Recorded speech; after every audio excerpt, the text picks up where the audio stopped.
boa noite. Eu sou Mara Cabral e esse é mais um Sexo, Arroz e Internet, entrando aí na sua casa como todas as segundas-feiras através do seu computador e do seu televisor. Você já conhece, você sabe, há 6 anos aí frequentamos a sua vida, você me frequenta, você frequenta o nosso programa e tira dele o que ele tem de melhor. Quer saber? A gente também te dá aquilo que ele tem de melhor, sempre. E o programa de hoje não é diferente, não. Ele é muito feito para você. Na verdade, não é feito só para você, ele é feito para você, para sua mãe, para sua filha, para sua família, para os seus amigos, para os seus vizinhos, ele é feito para a humanidade toda. Então, para que a gente possa falar desse tema, eu queria convidar você a refletir comigo. Você é um cara do bem? Você é uma mulher generosa? Você é uma pessoa bacana? Sério? Você é do tipo que participa de muitas campanhas e faz doações em dinheiro, de alimentos e de um monte de coisa? Você se doa? Parabéns, parabéns, eu também sou. Mas tem algumas coisas que, para a gente doar, a gente precisa antes avaliar o quão disponíveis emocionalmente nós estamos. Fez algum sentido para você? Não estou falando de dinheiro, não. Estou falando de coisa muito mais cara do que isso. Coisa que, inclusive, funciona muito melhor do que dinheiro. Quer saber? Vem comigo, porque vai começar agora o Sexo, Arroz e Internet. E o nosso tema hoje é: quando você doa, quem ganha com isso? Vem comigo. Aqui ao meu lado esquerdo, viu, Rosa Maria Gaetani? Hoje eu vou começar pelo meu lado esquerdo. Eu tenho o Carlos, que eu acabei de conhecer, nem gravei o sobrenome ainda, mas que está me dando a honra de participar aqui do nosso programa do Sexo, Arroz e Internet. Seja muito bem-vindo, Carlos. Muito obrigado, Mara. É um prazer estar aqui com todo mundo. E já eu falo por que o Carlos foi convidado. É porque ele é bonito, tem olhos claros. Eu adoro trazer homem bonito no programa. Não é nada disso, você sabe que não. Ó, ao lado dele eu tenho uma mulher bonita, porque eu também sou muito segura de mim, viu, Larissa? Eu também convido mulher bonita e me seguro, me aguento aqui, ó. Larissa, que também aceitou o meu convite, seja super bem-vinda. O programa hoje é nosso. Eu que agradeço o convite, Mara. Então, seja bem-vinda, porque à frente dela eu tenho uma outra pessoa que vai falar disso que nós abrimos a nossa abertura do programa com muita propriedade. Miriam. E a Miriam, eu acho que você já deve ter visto aí na mídia. Eu acho que ela é uma figurinha meio conhecida. Figurinha carimbada. Miriam, super obrigada pela sua presença, por ter aceitado tão prontamente o meu convite. Eu agradeço. Ao lado dela, eu tenho ela, que eu posso dizer, ela é enfermeira. A Miriam e a Larissa são biomédicas. O Carlos... Biólogo. E ao lado dela eu tenho a enfermeira. Gente, estava dodói esse final de semana, vocês viram pelo Facebook. Né? Se eu tivesse convidado a Margarida na sexta. Margarida, obrigada por ter aceitado o meu convite. Pela oportunidade. Imagina, eu é que agradeço a oportunidade de estar com vocês, porque há muito tempo eu sonho em fazer esse programa, de verdade. Todo mundo sabe que eu trabalho na área médica, trabalho muitos anos na área médica, apesar da comunicação estar na minha vida, e eu sempre quis falar desse tema, que é o tema doação. Então, olha só, gente, olha o que eu consegui reunir nessa sala. Vamos comigo. Carlos, com que tipo de arrecadação você faz de doações? Eu trabalho com transplante de tecidos humanos, principalmente córnea, pele e osso. Gente, córnea, pele e osso. Isso aqui em Ribeirão. Aqui em Ribeirão Preto, no HC daqui de Ribeirão. Eu vou arrancar, eu vou esfolar a sua pele de Por tanto favor, que eu disponha. vou perguntar, entendeu? Vai chegar no osso. A Vai chegar no Larissa, osso. eu vou chegar no osso, eu vou esfolar até chegar no osso. A Larissa tem um tipo de doação, ela trabalha com um tipo de doação que é bem específica. Um certo grupo de pessoas que está muito atento a isso ou não e precisa estar. Fala pra gente, Larissa. E eu trabalho com doação de leite materno. Tá? Tomou? Não, não tomou. Você tomou da sua mãe? Ó, tem criança que não tem essa chance. E ela precisa dessa doação. É por isso que a gente vai falar disso. Muito. A Miriam, embora você já tá, mas eu conheço a Miriam. Eu sei que você conhece a Miriam. Eu também conheço a Miriam. Até porque eu sou doadora rotineiramente, dentro dos prazos que a gente já vai contar para você, daquilo que ela sempre me pede, que é do hemocentro, que é o sangue. Sim. Né, Miriam? Eu sou a vampira do programa. A vampira do programa eu achei ótimo. Já a Margarida, que é a mais séria de todas aqui, tá? A Margarida vai ter que contar pra gente qual é o tipo de doação que você solicita. Eu trabalho com doação de órgãos de doadores falecidos. Então, na morte encefálica. Eu posso resumir que eu estou com 4 pidões aqui? Com certeza, certamente. Vocês têm muita estrada de ficar pedindo as coisas, né? Vamos por etapas. Então, assim, a primeira coisa é que o banco de leite, a doação de leite, caiu o microfone, viu, gente? O programa ao vivo tem essas coisas. A doação de leite, ela, como eu mesma falei, né, Larissa, ela é muito conhecida entre as grávidas, entre as parturientes, entre as mães de recém-nascidos e pouco conhecida da população. Então, o leite materno pode ser doado. Sim, pode e deve ser doado, né? Uhum. Então, as mães que estão amamentando, elas vão amamentar o seu bebê e ela vai doar o que sobra na mama. Então, ela vai retirar esse leite, fazer as ordenhas e esse leite doado vai para os bebês prematuros de UTI. Eu acho que a coisa mais importante que você disse na frase toda foi sobra na mama. Gente, sobra. Deu para entender? Quer dizer, não é uma que você não está tirando do seu bebê. É isso, não é, Larissa? Pelo contrário, quanto mais ela tira, mais ela produz. Mais ela produz. Mas também não é só simplesmente tirar e falar, toma aqui, Não, né? Ou tem- então, alguém está precisando mamar, não Tem é bem todos assim. os A gente vai ter que cuidados. contar, explicar isso tudo direitinho. Isso. Te deixar por último, tá, Miriam? Porque você adora... O Hemocentro, vou te falar, é o maior pidão de todos, tá, gente? Eles mandam por WhatsApp, você não tá entendendo. Agora, você já pensou, Margarida, você não pode mandar o pedido por WhatsApp, né? Não tem jeito. Não tem jeito. Bom, gente, a gente está brincando, obviamente, o assunto é bastante sério, mas eu quero que você veja com essa leveza mesmo. Carlos, tecidos humanos, pele, osso e córnea. Córnea é o mais popular dessa tríade aí que você trabalha. Sim. Dentro do HC nós temos 2 bancos de tecidos. Um é o banco de olhos, que funciona há muito tempo, já o Dr. Sidney está lá há mais de 25 anos. E agora, recentemente, a gente está com um banco de tecidos, que a gente trabalha com osso e logo mais para frente nós vamos trabalhar com pele também. A gente está preparando a estrutura, mas o osso já é efetivo aqui em Ribeirão Preto também. Olha, obviamente que todo mundo sabe que eu sei que esses órgãos podem ser doados, porque faz parte da minha rotina, fazia parte da minha rotina de trabalho. Mas quantas vezes por dia você ouve, nossa, osso? Né? Todas as vezes, é só dizer o que você faz e eu falo. Eu trabalho com transplante de osso, as pessoas já... E o osso carrega uma carga cultural pesarosa que eu ainda não descobri por quê, mas as pessoas têm dificuldade de falar de doação e quando fala de doação de osso, a nossa recusa é muito alta. Ó, a psicóloga aqui já começou a ferver a cabeça. Gente, será que tem a ver com a estrutura, com aquela coisa de manter... Deformidade, talvez? A gente pensa muito nisso quando a gente porque conversa. também, não, e da sustentação de todo o resto Sim. também, né? O osso a gente sabe que é o que sustenta todo o resto. Exatamente. E aí, enquanto vocês ficam pedindo migalhas... A Margarida... Mas o pedido dele é um osso duro de roer, né? Né? Ó, enquanto vocês ficam pedindo migalhas, a Margarida vem e já pede logo tudo de uma vez. Você trabalha com... E essa é a parte mais delicada do nosso programa hoje, é a sua abordagem mesmo. Você trabalha com doadores já falecidos. Doadores falecidos em morte encefálica, né? Tá. Aquela pessoa que morreu e que mantém esse coração batendo por algumas horas. Então, a gente faz o pedido, se a família concorda, é feita a remoção dos órgãos enquanto o coração bate. Entendi. Ele não pode parar. Para a gente poder fazer a remoção de coração, fígado, pulmão, rins. Quer dizer, todo o com organismo coração tem que batente. estar em funcionamento. O cérebro morre. O sangue deve estar circulando. Isso, e a gente mantém esse coração batendo através de medicação, através de um respirador, porque a circulação mantém a vitalidade do órgão e permite que seja implantado em outra pessoa. Entendi. Então a gente tem que manter o coração batendo. Tá, Aí tem que mudar o entendimento de morte, né? A gente acha que morte é coração parado e morte é cérebro sem funcionar. É, porque aí a gente já mistura um pouco da questão da morte física com a perda emocional, que é a minha área de trabalho, Margarida. Na verdade, eu sou psicóloga hospitalar, trabalho com pacientes terminais. Então, eu entendo bem desse peso que tem, dessa perda emocional, como é difícil elaborar com a lógica médica, né? Então, o médico vem com um discurso, isso eles sabem que não é uma crítica que eu faço a eles, mas é uma questão do treinamento que eles têm, da formação que têm, mas eles vêm com um discurso que não funciona emocionalmente para o paciente. O paciente não quer saber se esse ou aquele órgão parou, ele só quer saber está vivo ou está morto. Vai sair ou não vai sair? Está curado ou não está curado? Vai ter sequela ou não vai ter?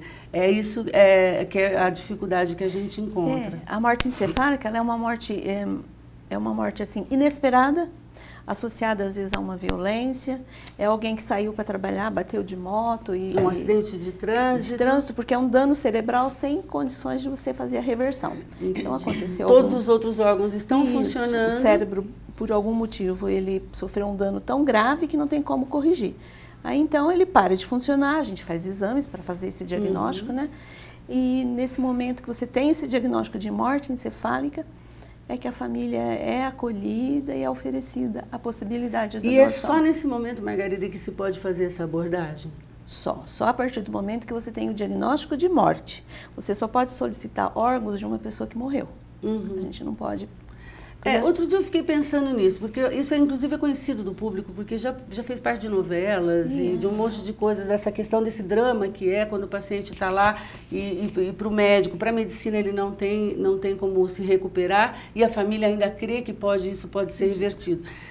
Mas eu fiquei pensando se talvez não existiria uma maneira de todos os pacientes, num pronto atendimento, por exemplo, já fizessem, na internação, né, já fizessem assinalar a opção. Ainda que fosse casos mais leves, sei lá, quebrei o dedinho, né, bati na quina do móvel, fui parar no pronto-socorro, no pronto atendimento. Será que a gente não conseguiria elaborar uma maneira assim para a pessoa já demonstrar ou os familiares demonstrarem nesse momento? Então, isso foi tentado, né? Que chamava, em 97, criou-se uma lei que chamava doação presumida. Me lembro. Se você não colocasse no documento que não era doador, presumia-se que você fosse. E isso, para o Brasil, foi péssimo. A gente não tinha a gente não estava preparado para essa lei. A pessoa que estava lá emitindo uma carteira de habilitação, por exemplo, ela não tinha nenhuma treinamento para isso. A pessoa estava acabando de tirar uma carta de moto. Aí uma pessoa despreparada falava, você é doador? Aí ela pensava, nossa, será? Vou morrer. E se eu cair ali na esquina, bater minha cabeça, eu tenho chegar no agora, hospital, né? Eu nem morri, vão falar que eu morri, e aí vão tirar meus órgãos, que existe um descrédito, né? O país é um país que a gente está sempre desconfiando de alguma coisa. E aí veio essa desconfiança. E isso acabou trazendo uma negativa muito alta. A gente chegou a 80% em alguns estados.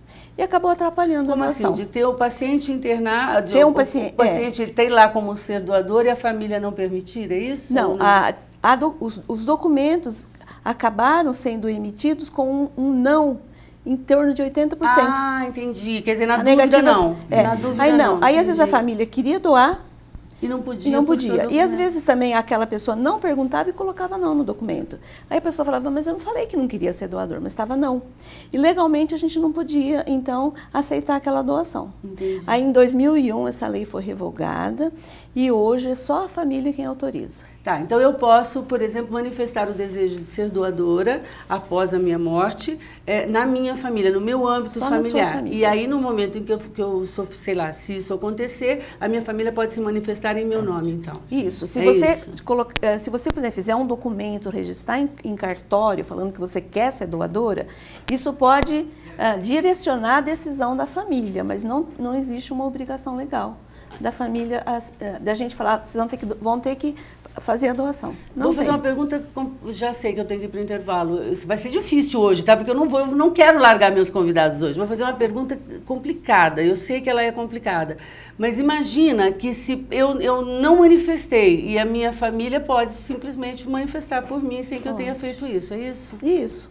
Às vezes você vai conversar com uma família, a família fala, nossa, mas ele nunca falou nada, se queria ou não ser doador. E se eu disser não também? Se você, doadora? Para minha família, por exemplo, ela se não você quer, fala, mas não, a minha família decidir que eu deveria querer. Vai ter a E a doação. gente percebe que a família fica muito mais segura quando ela sabe pessoa, previamente, quando a pessoa óbvio. disse para o sim ou para o não, é direito da família decidir. Mas quando a família já sabia disso antes, a segurança serve de conforto também. Não, eu tenho certeza que é desse jeito porque ela me disse em vida que era desse jeito. Entendi. Eu tenho que ir para o intervalo comercial e eu vou falar que essa não é a única forma de manifestar o desejo de doação, não, viu, Margarida? Você está mal informada. Tem gente que, para manifestar o desejo de ser doadora de tudo, ela faz um programa de televisão. Eu sou doadora de tudo, viu, gente? Estou manifestando aqui na televisão. Ó. O que der para aproveitar, pode levar. A gente vai para o intervalo comercial e volta já, porque a gente tem muito que saber ainda do trabalho maravilhoso que esses 4 aqui desenvolvem por você. A gente já volta.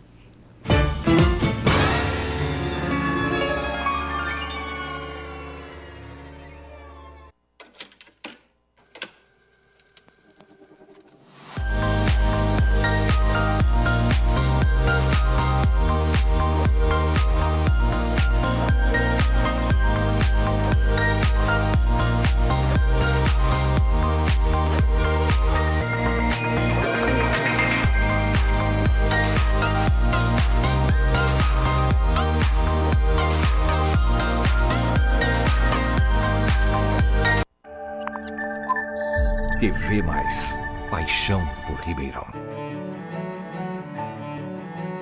Fomos gerados na mais bonita das esperas. E ao nascer, ganhamos de presente a vida. Para desfrutá-la, é preciso apenas uma coisa: saúde. E colocarmos em prática a nossa vocação, que é cuidar. Hospital Unimed Ribeirão, um marco na saúde de todos nós.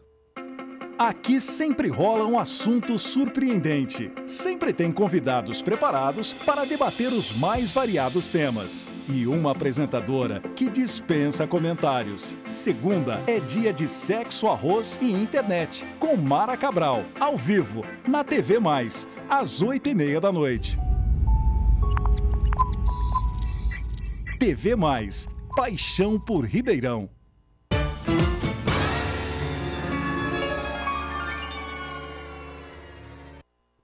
Estamos de volta e você não sabe o quanto uma tinha dúvida do outro, que deu, e virou um programa diferente aqui no intervalo. Eu conto para vocês depois, tá bom? Antes da gente voltar ao nosso bate-papo aqui, eu tenho uma dica, eu vou doar uma dica para você muito importante, que eu sei vai fazer a diferença para você, que é aquela que todo segundo bloco eu faço.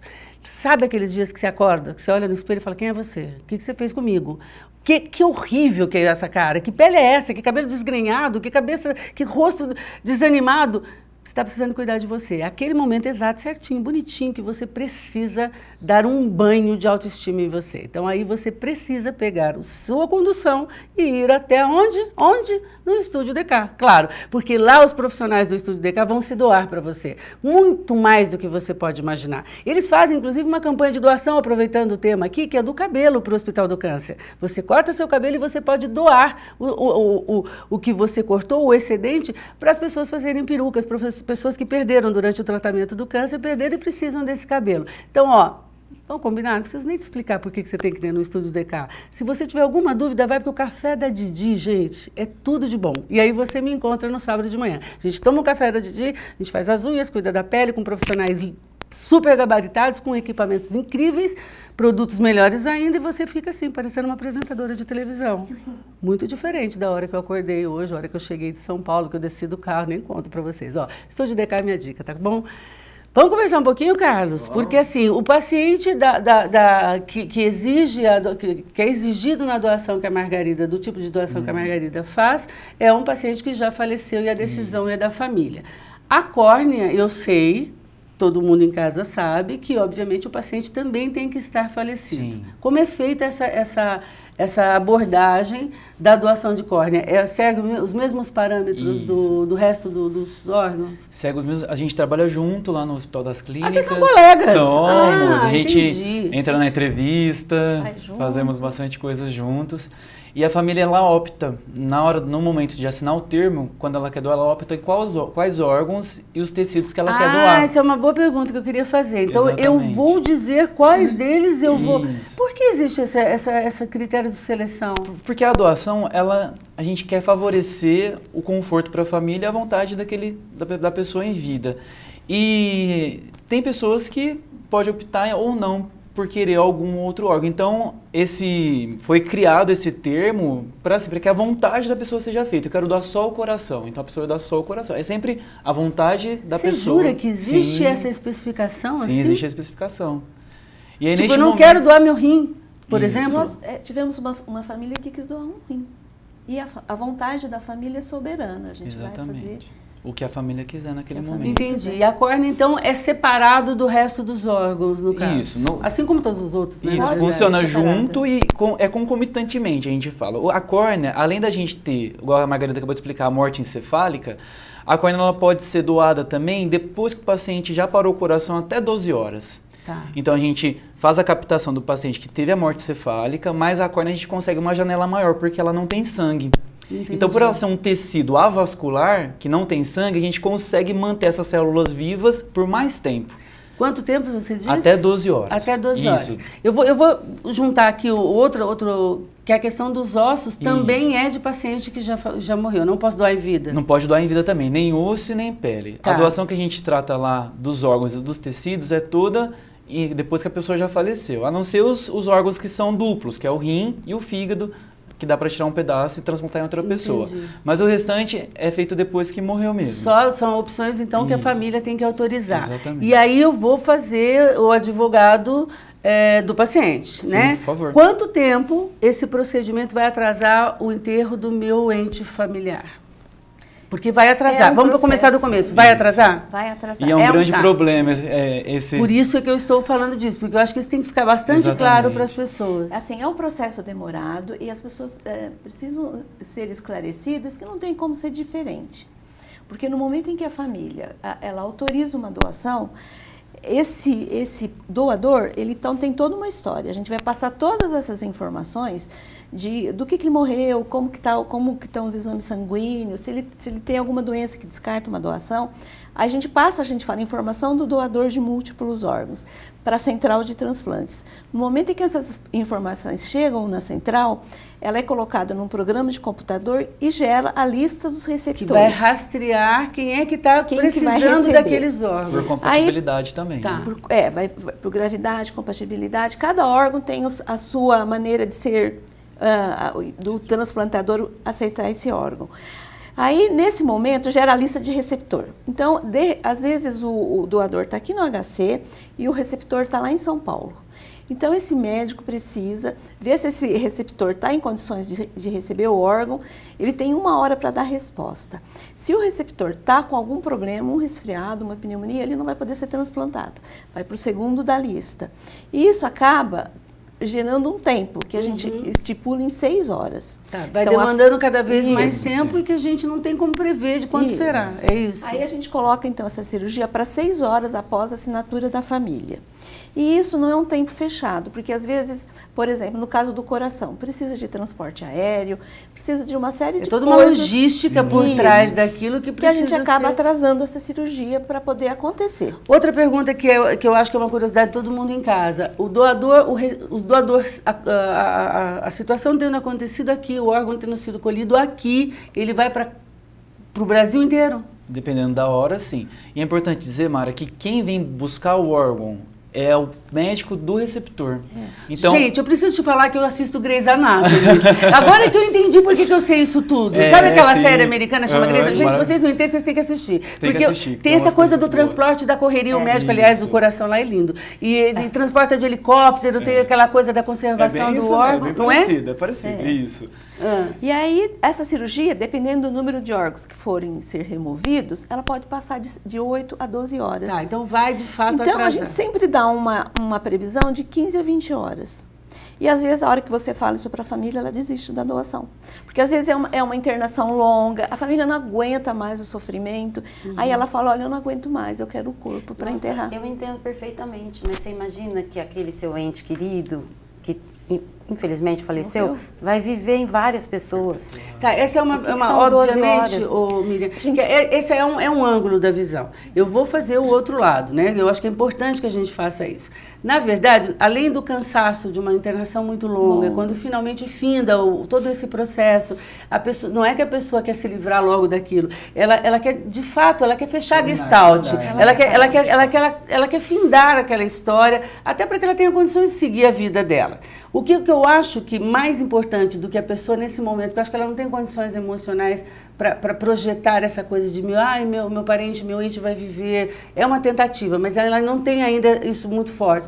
O que eu acho que é mais importante a gente conseguir alertar para esse doador, para essa família desse doador, é que esse processo também seria demorado em qualquer outra circunstância, independente. Então, assim, se ele, por exemplo, o seu ente querido sofreu um acidente em outra cidade, até que ele venha, até que o corpo seja liberado, a gente tem que ser franco para dizer isso. Sim. Até que passe por toda a perícia e blá, blá, blá, blá, blá, blá. Então, imagina se esse tempo ocioso que só te deixou angustiado possa ser ocupado, por exemplo, por um procedimento como esse, que aí sim a gente pode alertar, vai salvar vidas. Né? Uma das colocações que a gente faz, a gente fala, olha, é mais uma noite de sofrimento, mas em relação às pessoas que vão receber, são anos. Uma vida. Né? E isso acaba, às vezes, a família consegue pensar um pouco melhor. Mas às vezes o sofrimento é tão grande, que a família não dá conta. E a gente tem que respeitar essa dor também. A gente fica triste de não conseguir a doação por conta das pessoas que esperam por esse órgão. Mas até porque aquela vocês dor- estão acostumados com essa realidade. A população, de uma maneira geral, não vive essa realidade com tanta rotina como vocês. Que era o que o Carlos estava dizendo em relação dos mitos que se tem. A gente vai chegar em vocês não ficam aí confortáveis, vocês duas, não, viu? Desses mitos que as pessoas criam na cabeça dela. Vai doar a córnea, o seu ente querido, no momento, no caixão, ele não vai estar com um buraco nos olhos. Exatamente. Vamos explicar isso, Carlos, como funciona? Existe uma lei federal que protege, antes de qualquer coisa, a família e garante a reconstrução do corpo do doador. Então, assim, antes da gente querer que a doação aconteça, a gente quer que a doação seja uma facilitadora daquele luto. Se a doação for para aquela família uma forma de ajudar naquele momento difícil, que bom que doou. Antes da doação, a gente pensa nesse acolhimento. Então, faz parte desse acolhimento a gente reconstruir. Isso não é discurso, né, Não é Carlos? discurso, Isso é de prática. verdade. Tá. A gente pega na mão da família, a gente acompanha. Eu quero ver de novo, a gente leva para ver de novo. Isso é uma realidade nossa, que a gente vê todos os dias, né, Margarida? E faz parte desse acolhimento, dessa família que doou, a gente entregar esse corpo dignamente. Então, esse paciente, esse doador, não é de qualquer jeito, ele vai subir para o centro cirúrgico, é uma cirurgia que a gente faz, a captação dos órgãos, é uma cirurgia como outra qualquer, com todo o respeito, a abertura da região abdominal, ela vai ser da forma cirúrgica, então assim, os padrões são os mesmos, e interessante que, no caso, por exemplo, da córnea, dos ossos, que são onde as pessoas tocam, onde as pessoas veem, por exemplo, na córnea a gente tem uma prótese que a gente coloca no lugar da córnea e ela tem até o mesmo formato. A pálpebra. Preencher, então, a gente cola. Nós fica... mesmos colamos a pálpebra. A gente não deixa nem a funerária fazer isso. A gente mesmo cola pra gente garantir que foi bem feito aquele serviço. Tipo, eu, Carlos. Isso, a pessoa que tá captando. Não, peraí, eu, Carlos, não é você. Eu também faço. Mas é o captador, né? Eu tô dizendo. Tô com por exemplo, medo que ele tem uma super bonder. Né? Você não tá com ela aí, não, a super bonder. Não, mas olha, é rápido, hein? Né? Por exemplo, no caso do osso, o osso a gente tem uma cultura muito negativa para a doação de osso. A gente estava até comentando na hora do intervalo, né? As pessoas, às vezes, a pessoa tem a oportunidade de escolher o que ela vai doar. Então, órgão por órgão, tecido por tecido, a pessoa pode optar ou não por aquele órgão, por aquele tecido. E aí, chega na hora do osso, a gente tem uma recusa muito alta. Osso? Nossa, doa osso? O que é isso? Que vai cortar a perna fora. A impressão que você tem que vai enterrar sem uma perna, que vai enterrar... vai entregar o que para a família, né? O que eu vou entregar? Vai tirar o osso, o que vai ficar? O que vai uma virar, família né? só Fala, o que vai ficar? E aí a gente desenvolveu, né, uma prótese de madeira que ela é até articulada, Mara. Então, assim, a hora que você coloca, que a família vai colocar a mão naquele ente querido que doou com tanto carinho, ela não vai perceber. A gente até fala, olha, se você não quiser nem comentar com as pessoas que doou a córnea, que doou o tecido, né, que doou o osso da perna, a gente, no Brasil, aqui, a gente tira só os ossos dos membros inferiores. Então, a gente vai fazer a captação do osso da perna e coloca uma prótese no lugar. Sutura com o fio cirúrgico, enfaixa, faz o curativo, o pé continua do mesmo jeito, então a gente vai tirar fêmur, a tíbia e a fíbula, né? Tá. E é isso. Vamos traduzir. O fêmur é esse osso. O fêmur é o osso mais longo aqui e a continuação dele aqui da canela é o osso que a gente tira. Tá. Faz a cirurgia. São só esses dois, hoje aqui no Brasil. Eu tenho 1 segundo para o intervalo, você vai precisar me falar da pele. Meu Deus. A pele, ela se regenera na transposição, é isso? Isso. Quando você doa e um paciente, sobretudo para queimados, não é? Isso. A gente, no caso do queimado, que tem a possibilidade de doar dele mesmo, então ele tira um pedaço de uma parte que não foi comprometida e coloca. O problema é quando essa pessoa foi tão queimada que ela não tem área doadora. Para ela mesma. Para ela mesma. É aí que entra o banco de tecidos, ou a pele do banco de tecidos. Eu já tive a oportunidade de ver um procedimento como esse. É uma coisa, gente, milagrosa. É verdade. Salva a vida da pessoa. Não. É milagrosa, o procedimento é milagroso. A impressão que você tem é que você está diante, de fato, de um milagre. Né? Porque são pequenos pedaços da pele que são colocadas nas áreas queimadas. E o seu organismo faz com que... Não é isso, Carlos? A pele do banco, ela funciona como um curativo biológico. Ele vai ser colocado na área de lesão e aí impedindo que saia nutrientes do organismo e que entre bactérias. Mas depois de uns 14 dias, essa pele, o organismo entende que não é dele. Então ele começa a expulsar. No momento que ele vai começar a expulsar essa pele, ele já começa a criar uma fibrina embaixo dessa pele do banco. A hora que o médico tira essa pele que está morta, que veio do doador, já tem uma reconstrução de pele ali. Fala se isso não é um milagre. É muito bonito. Fala se não é um privilégio desse menino trabalhar com isso. Obrigado pelo menino. Eu só falei isso porque você anda com um super bonder na bolsa. Não, mas ele anda com uma super bonder no bolso. A gente vai no intervalo comercial porque ainda tem um monte de perguntas para saber. Eu quero saber quais são os órgãos, qual é a maior incidência. Você está achando mesmo que eu, né? Esse programa não vai dar tempo. Eu já vou alinhavar para eles virem mais um. A gente já volta.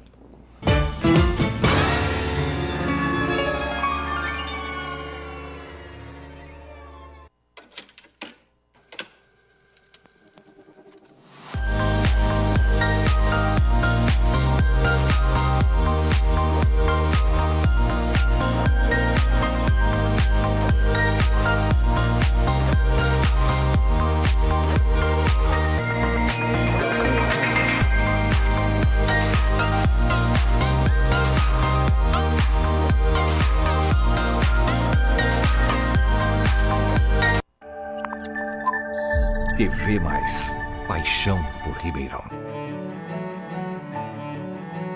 Fomos gerados na mais bonita das esperas.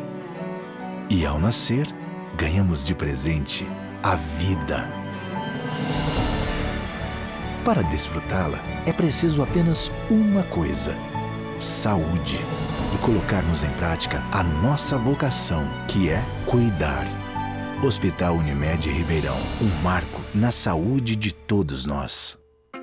Aqui sempre rola um assunto surpreendente. Sempre tem convidados preparados para debater os mais variados temas. E uma apresentadora que dispensa comentários. Segunda é dia de sexo, arroz e internet, com Mara Cabral, ao vivo, na TV Mais, às 8h30 da noite. TV Mais, paixão por Ribeirão.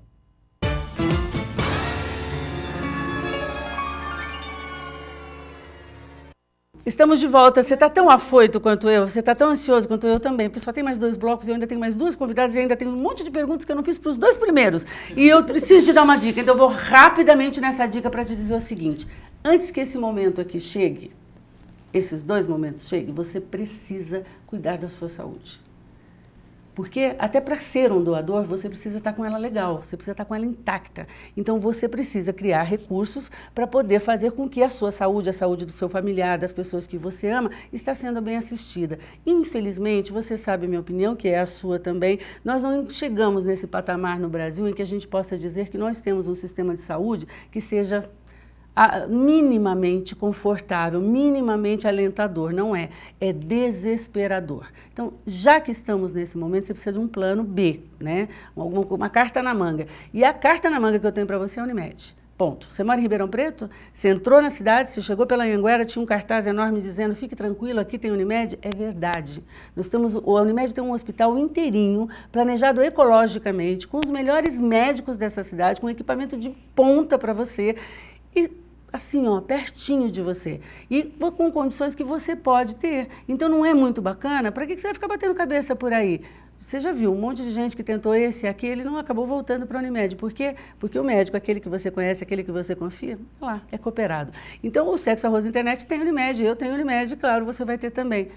Seu familiar também, a pessoa que você ama também, porque afinal de contas, quem se cuida, cuida de quem ama. Combinado? Unimed, minha dica para você. Vamos falar disso, vamos falar de renascimento, vamos parar de falar um pouquinho de morte, vamos falar de vida.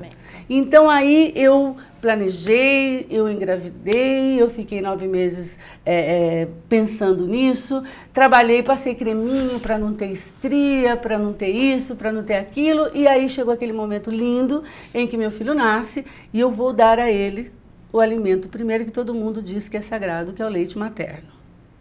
Isso. É mesmo? É muito sagrado. É muito sagrado? Vale ouro. Então, mas e aí tem aquela história do colostro, que toda avó sabe, toda mãe sabe, mas ninguém sabe explicar direito o que é, só sabe que faz bem. Faz mesmo? Isso, o colostro é o leite, né? O pessoal fala, ah, mas não desceu o leite ainda. O é aquele leitinho bem transparente, isso. Que é o primeiro que sai. É o leite e ele se comporta, né, como colostro por 7 dias e ele é rico em anticorpos. Então, que isso faz toda a proteção do bebê. Então, bebê que mama no peito evite doença. Tá. E aí recomenda-se, aliás, não vou falar nada disso, quero saber de você. Quanto tempo é recomendável que se amamente? Então, a OMS, né, a Organização Mundial de Saúde, recomenda que a mãe amamente o bebê por 6 meses, exclusivamente no peito, sem chá, sem água, sem nenhum complemento, porque o leite materno ele tem tudo que o bebê precisa. Sem McDonald's. E a mãe, aos 6 meses, né, o bebê completa 6 meses, inicia a alimentação, então seria as frutas, a papa salgada, e aí ela amamenta, ela continua amamentando até 2 anos ou mais. Então, quanto mais ela amamentar, mais o bebê estará Tem protegido. uma idade limite, tipo assim, com 15 mãe para, porque ele não precisa mais do leite? Geralmente, assim, com 2 aninhos, assim, seria um limite. Mas tem mãe que vem com 2 anos e meio, 2 anos e 3 meses. Se está confortável para ela e para a criança, é isso que importa. O leite tem utilidade nessa idade? Porque, afinal de contas, ele já está tendo todas as necessidades que ele tem de nutrientes com os outros alimentos que ele está tendo. Sim, claro. Pra ter uma ideia de vitamina, vamos falar da vitamina C, né? O bebê, ele precisa consumir X de vitamina C. 95% vem desse leite. Tá. Uma idade, um bebê de 1 ano, de 1 ano, não, falando mais lá pra frente, né? Porque o pessoal fala, mas o bebê tá com 1 ano, 2 anos, tá amamentando esse leite. Você fala que é de graça, então gente. Tem tudo esse... Não é? Não tô eu dei o exemplo de 1 nutrientes, ele tem mais de 250 constituintes do leite materno. E é de graça, né? Que é importante sinalizar. Tá ali prontinho na hora, Não precisa esquentar, não precisa esterilizar nada. Não precisa botar na geladeira, não precisa chegar no restaurante e falar, põe na geladeira. Mais o contato do bebê, que é uma delícia. Que era onde eu queria chegar. Lógico, né? Porque também, como psicóloga, eu não tenho como evitar de dizer que é o seguinte, uma mãe que amamenta um filho até 2 anos e meio, 3, ela tem que pensar também em outra coisa. Tudo bem que ela vai estar suprindo uma necessidade da criança, mas ela precisa lembrar dela. Sim. Ela precisa lembrar dela como mulher, da vida sexual dela, com o marido, da vida social dela e também de como ela vai conseguir esse desmame mais tarde. Porque uma criança com 2 anos e meio, ela pode estar só apegada ao afeto. Sim. E não ao leite que ela está consumindo. Mas isso também a gente orienta muito nossas pacientes, né? Muitas mães procuram o banco de leite pro desmame. Como se preparar para esse desmame? Porque minha mãe falava, tá chupetando. E a gente vai estar orientando, ele não tá mamando, né? não, ele tá chupetando, tá chupetando. E a gente sempre valoriza muito a mulher mesmo, em toda a fase da amamentação. Desde quando a mulher procura a gente lá no comecinho, pós-parto. Então a gente olha o bebê, mas também olha a mulher. Entendi. Né? Então, como Larissa, eu tenho trabalhar uma opinião, com isso? O meu público já sabe que eu fiz outro dia um programa que é meio controverso, assim, porque é meio na contramão do que as pessoas falam. Eu não gosto, por exemplo, como psicóloga, eu não recomendo a amamentação em público. Eu não gosto de verdade, independente desses movimentos que andaram fazendo por aí. Eu entendo esse momento da amamentação como um momento em que tem paz, tranquilidade, intimidade, silêncio, porque inclusive, não por acaso, quando você coloca o seu filho no peito para mamar, ele está ouvindo as batidas do seu coração, do coração da mãe. Então é importante que exista um envolvimento ali de paz e tranquilidade, não dá para ficar segurando no ônibus e amamentando, né? Ou sentando no shopping tomando um cafezinho. Eu realmente não concordo com isso. Mas a minha pergunta... Não, sim. Cada um tem a sua a minha pergunta, opinião, obviamente, que o estigma da amamentação, tudo isso para perguntar a você, o estigma da amamentação diminuiu muito nos últimos anos, ou não? Dessa coisa da mulher estar amamentando, não virou mais uma coisa escondida, não mais, né? Não, uma coisa muito natural para as mulheres, né? Então, a gente se preocupa muito no atendimento. Para as mulheres e para o resto da população. Também para a população, a gente observa essa mudança por causa dos partos naturais, eu acho que das redes sociais, hoje as mulheres falam muito isso. Eu estou observando que de uns 5 anos para cá as coisas estão mudando, está um pouco mais natural, não só para a mãe, para todo mundo. Fala-se mais nisso, né? E aí, Larissa, eu amamento meu filho e, obviamente, que você vai pegar na prática, tá? Você não precisa comprar manual nenhum, não, que você descobre o quanto que ele vai querer. Ele que diz pra você quanto que ele vai mamar, não é isso?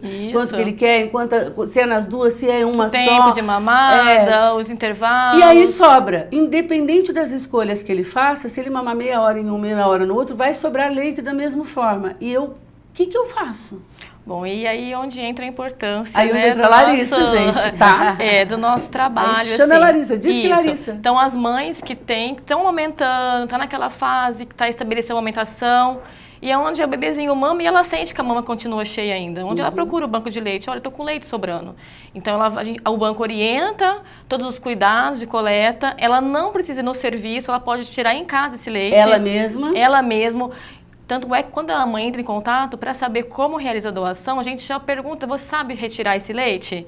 Caso ela não saiba, ela vai até o serviço para a gente poder estar orientando. Mas a maioria das mães que ligam já sabe retirar esse leite manualmente ou com uso de bombas elétricas ou bombas manuais. Isso. E esse leite, ele é retirado. Qualquer volume que ela tira após mamada, ela vai colocando num frasco de vidro que o banco fornece. Ah, pode juntar de uma mamada para outra. Pouquinho. Não é aquela coisa, tirou um pouquinho, leva lá, tirou um pouquinho, leva lá. Não pode não é também eu entrego um frasco para ela, nossa, eu vou ordenhar de uma vez só. Não, pelo contrário, ela vai tirar o que sobra mesmo. Não, gente, não é exame de urina que você precisa encher tudinho, né? Não, qualquer quantidade assim. E aí a gente tem um volume para poder pasteurizar no banco de leite esse leite. Mas se ela for juntando de pouquinho em pouquinho, ela junta o volume que a gente precisa. Passa por um processo de pasteurização? Sim, todo um processo de pasteurização, controle físico-químico, microbiológico, até chegar no nosso receptor, que é o prematuro. Que é uma coisa importante que que a gente fala, né?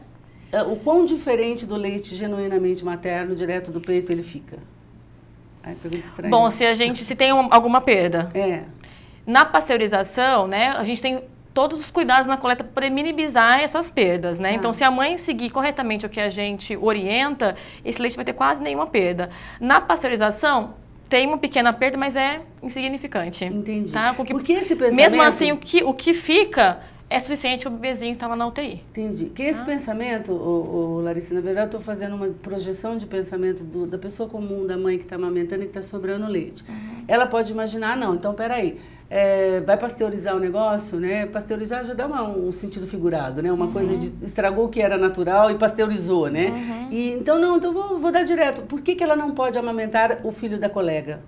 Por conta das doenças. Então, que eu acho que é importante a gente falar isso. Por isso que a pasteurização, ela entra tanto para inativar bactérias patogênicas que a mãe pode, por acaso, contaminar na hora da coleta, por mais que a gente fale da higienização, caso aconteça, é seguro, porque esse leite é pasteurizado. E também, por mais que a gente faz toda a triagem sorológica dessa mãe, entrevistas, como o banco de sangue, a gente tem um diferencial, que a gente pasteuriza, então a gente pode inativar também os vírus daquele leite. Então, o leite chega prematuro, seguro. Entendi. E ele vai para o neném que está na UTI, que por alguma razão a própria mãe, não pode amamentar. Isso, as mães prematuros, elas acabam tendo um parto, né, antes do tempo, então a mãe emocionalmente ela tá abalada, tá? Isso prejudica a produção às vezes, por mais que a equipe do banco de leite, a equipe da ginecologia, obstetrícia, que trabalha com aquela mulher, a equipe de enfermagem, para estar estimulando, manter a lactação, muitas vezes isso demora um período, né? Então, com isso, é onde entra as doadoras em cenário que vai estar ajudando esse bebê. Eu acho que o que comprometeu e atrasou um pouco esse processo também da produção do leite da própria mãe, me permite uma inferência, já que trabalhei na área de UTI, de neonatais, exatamente porque é muito novo, é muito recente essa questão do toque, do contato da mãe com o recém-nascido, com o neonatal lá na UTI. E é muito recente essa coisa. Quando eu comecei a trabalhar nessa área, os bebês eram identificados por número. Né? Assim, nem nome eles tinham no bercinho.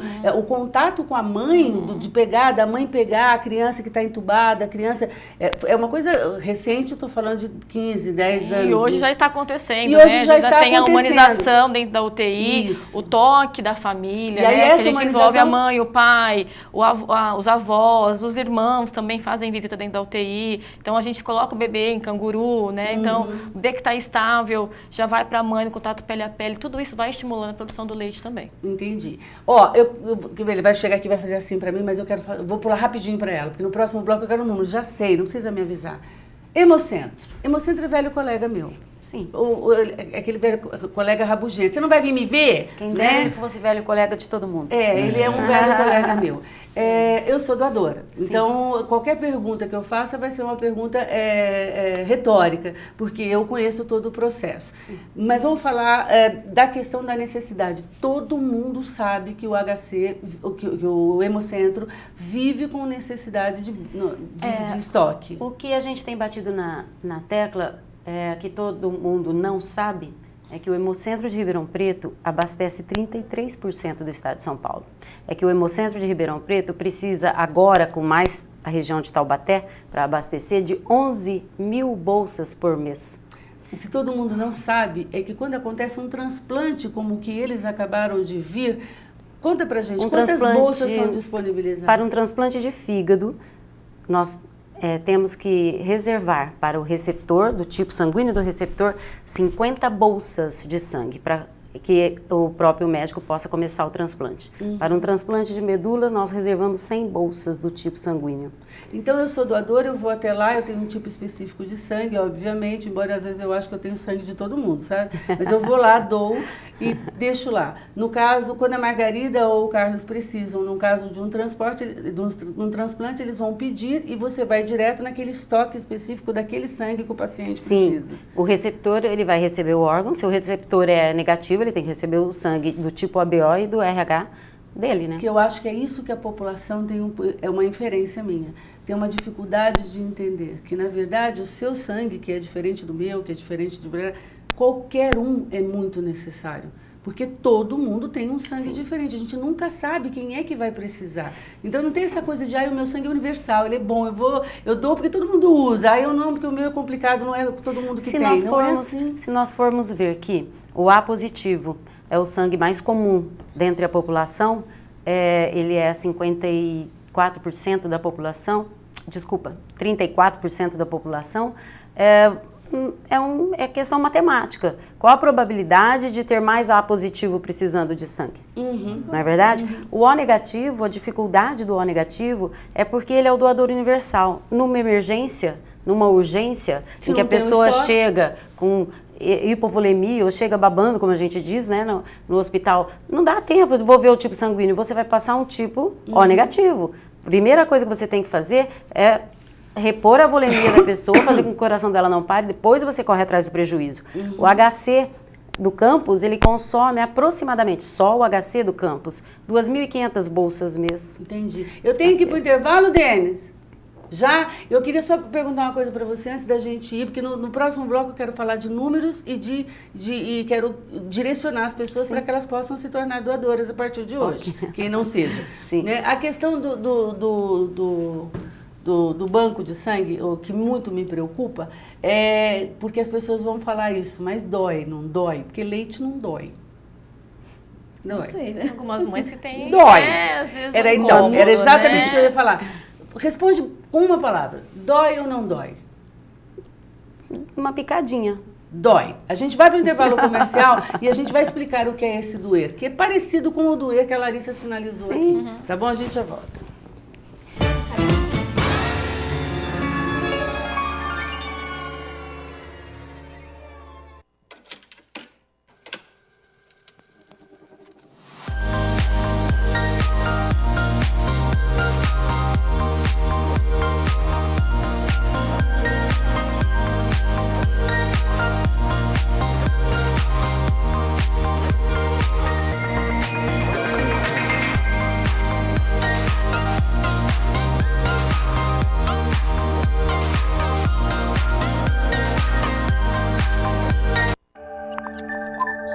TV Mais, paixão por Ribeirão. Fomos gerados na mais bonita das esperas. E ao nascer, ganhamos de presente a vida. Para desfrutá-la, é preciso apenas uma coisa: saúde. E colocarmos em prática a nossa vocação, que é cuidar. Hospital Unimed Ribeirão, um marco na saúde de todos nós. Aqui sempre rola um assunto surpreendente. Sempre tem convidados preparados para debater os mais variados temas. E uma apresentadora que dispensa comentários. Segunda é dia de sexo, arroz e internet, com Mara Cabral, ao vivo, na TV Mais, às 8h30 da noite. TV Mais, paixão por Ribeirão.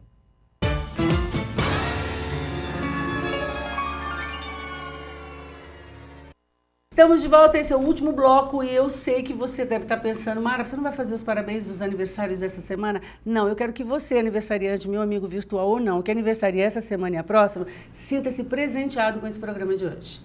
Esse é o meu presente para você.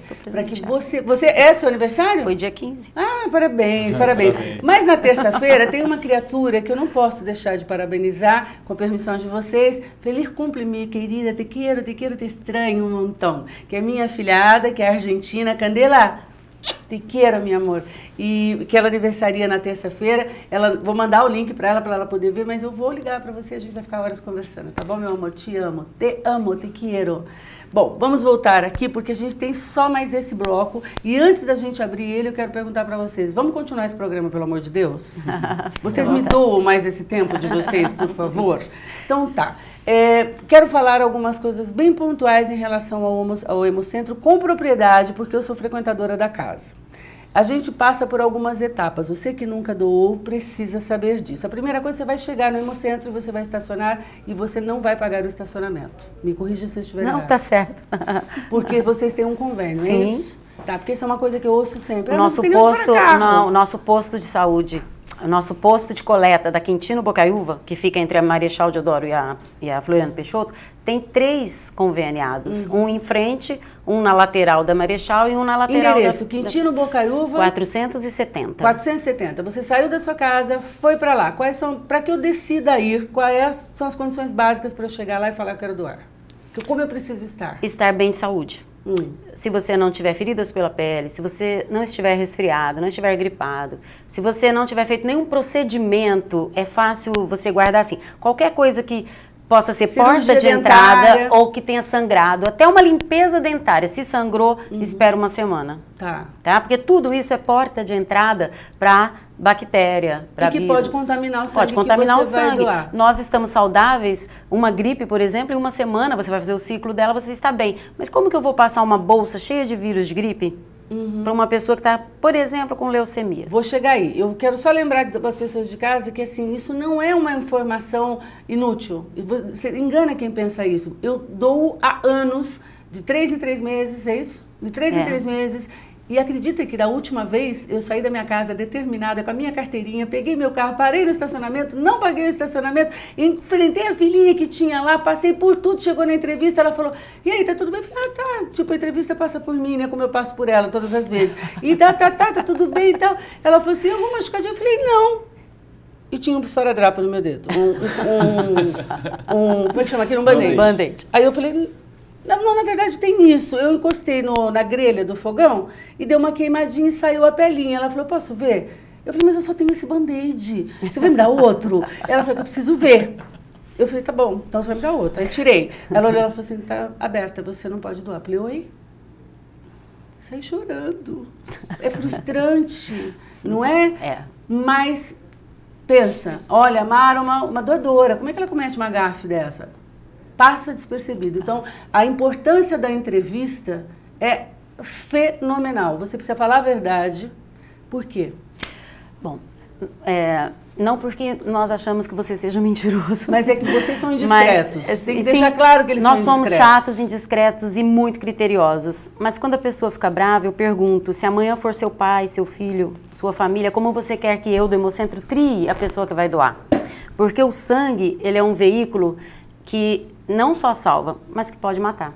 Então, por que a gente pede? Seja sincero na entrevista. As pessoas às vezes pensam assim, eles vão fazer exame de todo o sangue doado? Sim, mas existe alguma coisa que não depende da minha química do meu exame, depende sim do seu organismo. Por exemplo, se você hoje... Peraí, vai fazer o exame de todo o sangue doado? Todo o sangue doado. Nós fazemos os exames sorológicos das doenças que são transmissíveis pelo sangue. Eu vou precisar te interromper, porque senão o programa vai acabar e eu vou ficar com essa pergunta eu não posso. Pois não, fica à vontade. Que eu devo para a comunidade gay que vai no meu Facebook, todas as vezes que eu posto campanha de doação, eles vão até lá queixosos, chorosos, sentidos e magoados. Eu também fico. Se todas as bolsas são testadas e ser gay não é sinônimo de ter AIDS, por que eles não podem doar? Porque nós seguimos critérios do Ministério. E isso não é uma lei dos hemocentros, é uma lei federal.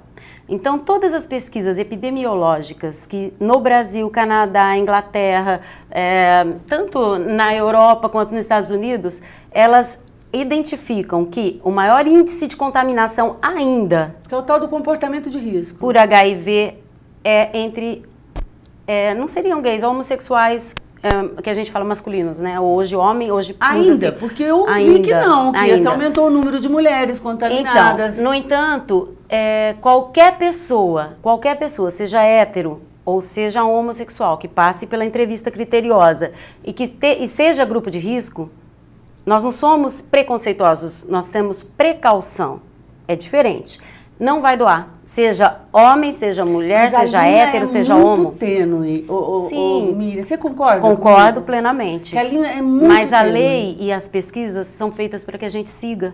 Então, eu também lamento. Eu também acho que não é porque você é gay ou tem uma opção sexual diferente que você está contaminado. Até porque um heterossexual pode ter uma vida promíscua. Sim. Muito mais. Sim. Muito Por mais isso- comportamento de risco. É um comportamento de risco, por isso a gente diz, por isso a gente é invasivo nas nossas entrevistas. Você teve relação sexual com mais de tantas pessoas no período X? Tive, você não vai poder doar.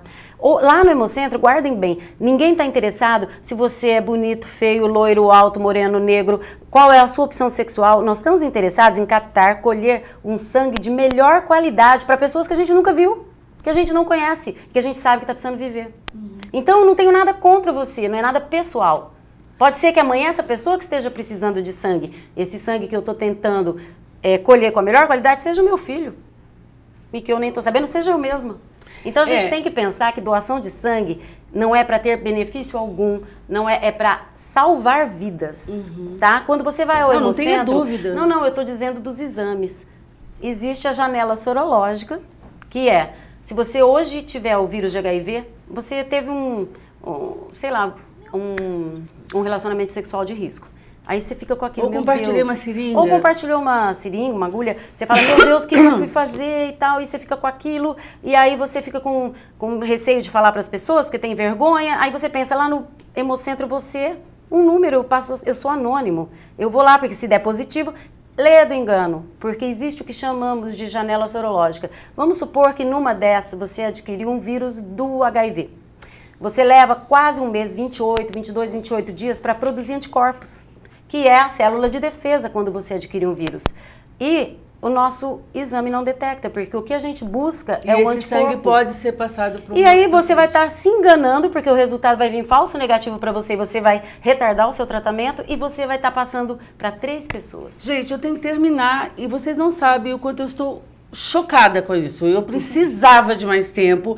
Por favor, Nathalie Pilan, minha chefe, dona da TV Mais, eu preciso de mais tempo. Até porque agora, gente, a novidade é que nós vamos estar também pelo canal 522, juntinhos lá, ó, com os outros canais em HD. Vamos estar no 522 a partir de quanto, Bruno? A partir de amanhã? A partir de amanhã esse programa não, mas o que eles vão voltar já vai entrar no 522 também, tá bom? Essa é a novidade. Não posso terminar porque eu preciso saber como é que eu faço telefone e endereço para doação de leite. Bom, o telefone do Banco de Leite é 3610-8686. 3610-8686. E o Banco de Leite fica na Santa Luzia, 387. Santa Luzia, continuação da 9 de julho, Isso. ali, ó. Procura a Larissa. O A Banco gente de Leite fala, do HC. diz que é Larissa. 328, como que é? 387. 387. Isso, mas Então, as mães não precisam ir até o banco, elas né? podem ligar. Elas podem ligar, porque às vezes tá com um bebezinho pequeno em casa, difícil de Isso. sair, a gente leva o frasco, depois busca o leite. Tá, elas são quase mamãe, gente. Esse povo lá do Banco de Mamadeira Leite. ambulante, elas são. Ó, claro que no caso de vocês, a gente não tem que dar... Dúvidas, né? A gente No não caso tem... de dúvidas, não dá para ligar, não dá para ir lá e esclarecimentos. tal, não é nada disso. Mas a gente precisa deixar, fazer com que as pessoas saibam que qualquer mito que elas tenham construído, Pode ligar pra gente. podem ligar lá para desfazer. Vai ter gente- alguém que pode atender e dar essa Sim, orientação? a gente dá muita aula também, solicitar aula para escola, empresa, a gente vai falar de doação de órgãos onde qualquer pessoa Eles são chamar. facinhos, gente. São A gente é facinho. Nós somos os É isso, bidões. né, Margarida? Mais ou menos é isso. Precisando, a gente faz essas... Tá. E o telefone é Capacitação. 3602-2777. 3602-2727. 2777. 2777 e você liga lá e tira todas as dúvidas. Você conhece alguém que sofreu um acidente, que a mãe, o filho, que está com um parente, às vezes o seu colega, a pessoa que você gosta, não tem condições emocionais de pensar nisso, faça isso por ela, liga você, tira as dúvidas e faça você essa informação perfeita, correta, para quem você conhece, para os seus amigos. Olha que bacana, isso é um caminho que pode encurtar muita dor, né? Ao invés de você esperar a situação toda acontecer, se antecipa, né? Você tem um amigo, um parente que está com outra pessoa doente, muito mal no hospital, vai se informar. No caso da necessidade, você já vai ser o abraço que esse seu amigo vai precisar. Olha que legal essa orientação, não é não? Bom, banco de sangue, a gente já deu o telefone e queria dar de novo. O Hemocentro, para você tirar qualquer dúvida, ligue no 0800. Tá. Né? Informação, dúvida, reclamação, sugestão, 0800 979 6049. Para o leite também tem que estar com boa saúde. Quais são as condições, rapidinho? Sim, a mãe tem que estar com condições de saúde, né? Favorável, não tem nenhuma doença infecto-contagiosa, do que sobra. Tava aumentando. Alegar que o filho é ciumento é mentira, porque bebê não tem ciúme, não, né? Acabou? Acabou. Gente, a gente acabou. Vocês viram que sofrimento? Semana que vem, vocês já sabem como é que está funcionando. Se o programa for ao vivo novamente na próxima segunda, eles estão de volta conosco. Se não, vamos reprisar esse e na outra segunda eles estarão, porque eu tenho milhões de perguntas para fazer, inclusive que eu recebi pelo Facebook de amigos que souberam que eu viria. Eu preciso deixar registrado antes de ir que esse programa foi o programa que eu almejei fazer desde a primeira edição do Sexo, Arroz e Internet. Desde a primeira vez que estive no banco de sangue aqui de Ribeirão Preto, lá no Hemocentro, para doar, e olhei em volta e vi que tinha ali, num dia de semana, pessoas como eu, como você, pessoas que estacionaram seus carros importados e outros que vieram de ônibus, sentados ali, alguns com as unhas perfeitas e outros comendo as unhas. Ali calmamente esperando ser chamado por uma senha para levantar, para te tirar dentro deles mesmos suco da vida, que para a gente é tão farto, circula naturalmente fácil e que para muita gente faz a diferença. Quando eu vi a disponibilidade dessas pessoas, eu disse, eu preciso fazer um programa para lembrar você que você tem uma obrigação com a vida. Não é só com a sua, é com a de todo mundo. Então vamos fazer isso juntos? A gente segue nessa missão. O programa termina por aqui, infelizmente, mas eu sigo com vocês na minha rede social, meu coração aqui dentro do Sexo, Arroz e Internet, na casa de vocês. Muito obrigada pela permissão e a gente volta, se Deus quiser, na próxima semana. Muito obrigada, viu, gente, pelo meu convite. Bora doar. Bora doar, gente, bora doar!